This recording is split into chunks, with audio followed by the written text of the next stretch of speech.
Siguro alam na ninyo yung nangyari pagkatapos nitong Game 4 kung saan sinabihan ng TNT team manager na si Jojo Lastimosa na arrogante daw itong si Chris Ross at si Jericho Cruz. Pero ganun pa man para sa panig ng San Miguel ay balewala sa kanila yung mga pasaring nitong si Jojo Lastimosa at ang importante lamang sa kanila ay magawa ng paraan para matapos na ang serye.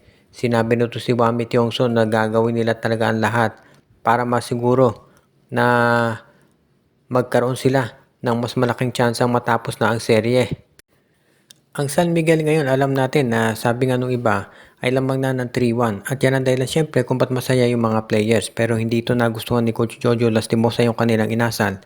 Pero parang binabaliwala na to ng San Miguel at nakafocus na lang daw talaga sila dito sa pag-i-ensure na sila ay matatapos na yung serye pagdating dito sa Miyerkules. Bukod dito sa pagkuha dito sa kampeonato, itong San Miguel daw ngayon ay nagpaplano na palakasin pa yung kanilang roster sa pamamagitan naman ng pagkuha ng mga magagaling pang mga players sa darating na draft o kaya naman ay kukuha sila dito sa pamamagitan ng mga trades. Ibig sabihin maraming mga options daw na gustong gawin itong San Miguel Beer.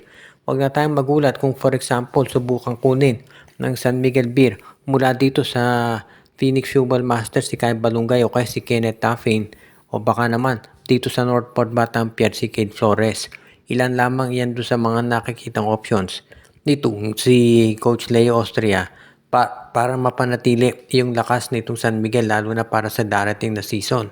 Dahil alam natin syempre ang TNT Tropang Giga gagawa yan ng paraan para masiguro na sa darating na conference magiging mas matindi yung lineup na kanilang ipapakita dito sa SMB. Kaya nga kung ikaw naman itong SMB, kinakailangan mag-prepare ka rin.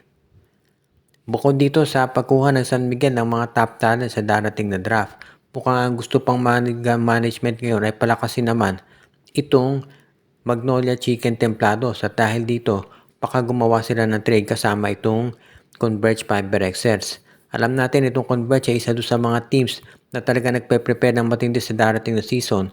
At bukod sa Magnolia ay pinag-iisipan din doon ng management na makipag-usap dito sa Northport Batangas. Parang ang gusto rin mangyari ng Converge Fiber Xers ngayon ay i-trade yung rights ni Mikey Williams para dito kay Joshua Monson. Alam natin na ito si Joshua Monson ay kinukonsidera na isa dito sa mga top players ng liga dahil two-way player ito. Pero yun nga lang, kung ikaw ang Converge at ang i-offer mo ay itong si Mikey Williams baka hindi pumayag itong Northport. Kung inyong maalala, ang TNT dati pang gustong i-trade itong si Mikey Williams pero walang team na gustong kumuha dahil nga magulo kausap. Ngayon nung na-trade na itong si Mikey dito sa Converge kapalit ni Jordan Heading, na-realize ng Converge kung anong problema dito kay Mikey at ngayon nga hindi nila mapapirma ng kontrata. Kaya ngayon, gusto nilang i-trade itong si Mikey Williams. Ang problema, kung si Joshua Monson ang kapalit, baka hindi lang si Mikey ang hilingin ng Northport Batangas. Dahil syempre, bata pa ito si Joshua Monson at ang problema dito nga kay Mikey, baka hindi pumirma ng kontrata. Alam yan ng Northport Batangas, so baka hindi sila pumayag na straight up Monson for Mikey Williams. Baka may hilingin pa sila na iba pang mga players mula dito sa Fiber Xers. So yan ngayon ang nakikitang problema nitong si Coach Franco Atienza kung ano ang gagawin niya para masiguro na yung kanilang lineup magiging mas malakas nang hindi sila nagre-release ng iba pang players. Okay na sana yung pag-acquire nila dito kay Mikey Williams kapalit nga nitong si Jordan Heading. Pero ang problema nga, hindi nila mapapirma ng kontrata itong si Mikey kaya gusto na nilang i-trade.